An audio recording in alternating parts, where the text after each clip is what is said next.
G'day! Today I'm going to talk about something slightly unusual. They're called freelancers. But these are freelancers with a difference. They're freelancer clients. Now why would you be interested in that, you might ask? Well, here's the thing. An enormous number of people around the world are becoming self-employed. There's an incredible transition away from the big organizations of yesterday through to everybody running their own businesses.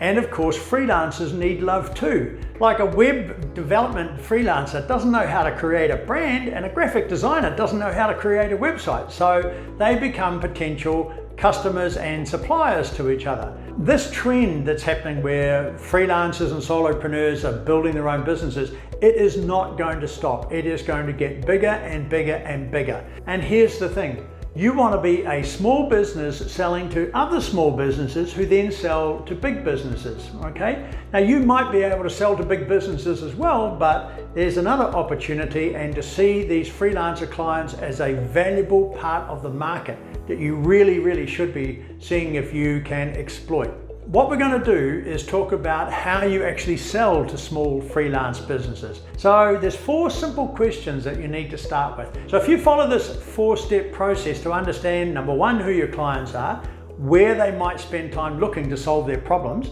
and then how you can get on their radar, then I think you'll find this really useful. So here's question number 1. My specific client is someone with this problem. Write it in. Number 2. My prospective client spends time researching the problem and solutions in these 3 places. Number 1, number 2, and number 3. Write that in. Here's question number 3. One way I can break into one of those places that I've just written out is, and you write that out. And here's number 4. My persuasive pitch in an email to them is, and you write that out too. All right? So, getting to know the locations that you have now identified in the 2nd step might take a little bit of time, but I can assure you that getting deeply involved in your industry is a must if you want to be a successful freelancer, and it's a great way to make freelancer client connections as well. Now, remember that freelance clients, just like you, will be extremely price sensitive. They aren't the clients who are going to make you uber rich, but they will be likely to pay on time because they don't have multiple signing authorities and bureaucracies, and you'll have a much closer relationship with them, and they know that, like you need to have the money in the go-round so that everybody keeps going, okay? The thing to remember about these freelancer clients isn't so much how much work you're going to get out of them, but who they know, because they open huge networks that you haven't got access to. So once you've answered these questions, you can look at how to locate and attract these freelancer clients. And remember that these dudes understand the power of a good word in the right place. I'll give you an example. I recently posted on LinkedIn about a great lead generating freelancer that I've met in the Philippines. Met her online. The post had 4,000 views. So she's got work coming out her ears because of a post that I put on LinkedIn, because she's really good. So here we go. Here's 10 great ways to find great freelance clients. Okay, number 1, word of mouth. This is probably the best way to land freelance clients without doing any work to get them. When somebody recommends you to a person they know, it means so much more than some kind of polished resume. People actually trust personal recommendations much more than a portfolio or a killer resume or a LinkedIn profile or a blog. It just comes down to that age-old saying, it's not what you know, but who. So, do good work and get referred to others. People who own their own businesses probably know others who own their own businesses as well. And those connections just may need a new website or video editing or a new logo or whatever it happens to be that you do. Okay, number 2, have a clear, up-to-date portfolio and market it.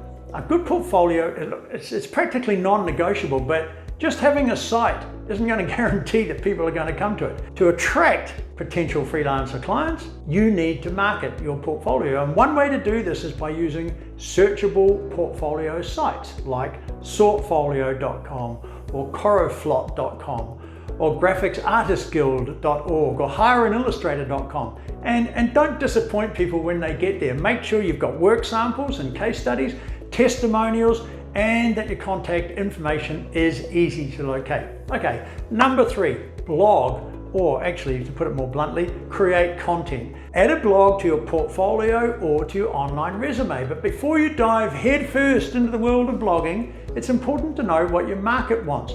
Here's a quick example. You're a WordPress website designer and developer. You may think it makes sense to write WordPress how-to articles. Well, those articles are super helpful, but only to people who want to learn WordPress themselves, not those who are interested in paying you to build a site for them. They don't read that stuff. Instead, what you need to do is write articles that will appeal to the people that you want to work for and be more likely to lead into a sale. So for example, you would post an article about how to making a website responsive can generate X% increase in sales. Now that'll catch the right people's attention and it'll be much more likely to get you a new gig. Number 4, keep your LinkedIn profile up to date. LinkedIn profiles show up really high in search results when people Google your name, and just about every client will do that. If you've got an outdated and dusty LinkedIn profile, you ain't going to stand out amongst the rest. So you need to make sure that you have a really good summary, that your experience and skills are updated,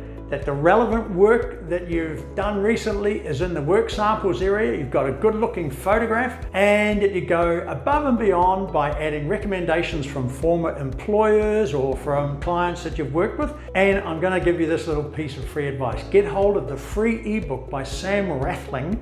It's called Linked Inbound, 8 Social Selling Strategies to Generate Leads on LinkedIn. It is incredible. Right, number 5, keep other industry relevant social media accounts up to date as well. There are so many of them and they are very, very specific. So make sure that you are on the right social media sites, and particularly the ones that are freelance oriented. And depending on your expertise, there's probably a platform for you. Like for example, if you're a developer, there's GitHub. If you're a designer, there's Dribbble and Behance. And if you're a photographer, there's Flickr and Photo Critique. You get my point. So, like with LinkedIn, maintain an updated profile with relevant work samples on all of those channels, okay? Now, the other thing that'll happen is you'll be able to network with your peers and gain insights and connections. Okay, number 6, start co-working. Co-working is like another form of in-person networking. The main difference is that you usually go to a co-working space daily. Now they're ideal for getting work done for yourself, but they're also a great place to meet friends because freelancers are there with you. So there's actually a lot of benefits to co-working, which actually includes networking with others who may need your services or who may know somebody who does. And number 7 is to speak at events and conferences. That's kind of one step up from attending events, is actually to speak at them. And the best kind of events to speak at are ones where audience members may need your services. So you're a web designer, okay? These days, every business should have a website. And so speaking at a conference for business owners will get you quite a few potential clients who will remember your name if you're talking about the importance of good website design in business. You outline all the benefits that it can bring and how it increases visitor engagement and those sort of things. You're going to demonstrate your value to the people who are in the audience.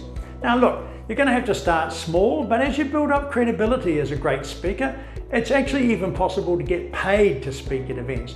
So use this opportunity to promote your brand, get new clients, and get paid for it. Wow, that almost sounds too good to be true. Number 8 is network online. Nowadays, you don't have to be face-to-face to network. You can actually attend conferences virtually. For example, if you're a developer, you go to Hack Summit. If you're an internet business person, you go to One Day Business Breakthrough. If you're an online creative business owner, you go to Maker Mentors. And there are so many of these online conferences or events, and certainly there are specific ones that you can actually join. On top of that, you've got Quora, you've got freelancer union hives, you've got LinkedIn groups, you've got relevant subreddits, you've got growth. I'm going to stop right there. There is so much. Look, even if you live in a remote area, there's no excuse not to connect with other people in your field. And number 9, position yourself as an expert. There are ways that you can establish you as an expert in your field. It goes way beyond the standard blog, which most people have these days. For instance, you can write an ebook. The fact is that anybody can publish a book on Amazon or on their own using a platform like Gumroad, but not everybody knows that, and therefore not everybody does it. But you can do other things like create an online course, or you can build another kind of information product like a package of goodies files or some templates that people can use. Or you can even mentor newbies into the field online or in person. So, there's a whole lot of different ways that you can promote yourself as an expert. Number 10, use the remora method. Now, the remora is that little fish that you've seen on the Discovery Channel that cleans off other animals like sharks as they go through the ocean. Now, what we mean here is that you could be generating more freelancer clients by offering to pair up your services with theirs to go after big established business opportunities. So, if you can find a business that your product or service can help, and you can partner with that business to go after big clients, then you can end up sharing the profits.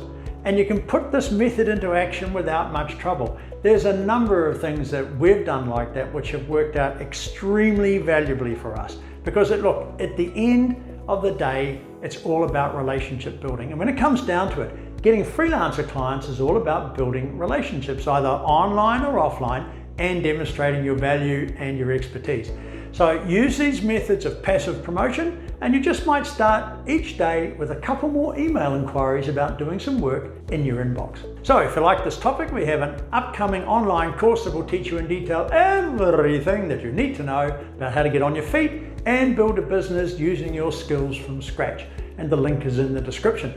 Don't forget to like this video and subscribe. It'll help support the channel. And if there's anything that you'd like for me to talk about, drop it in the comments. And don't forget to hit the bell icon to be part of the notification squad to get notified every time we upload, because I respond to questions in the first hour. I'll see you in the next video, and until then, I'll catch you later.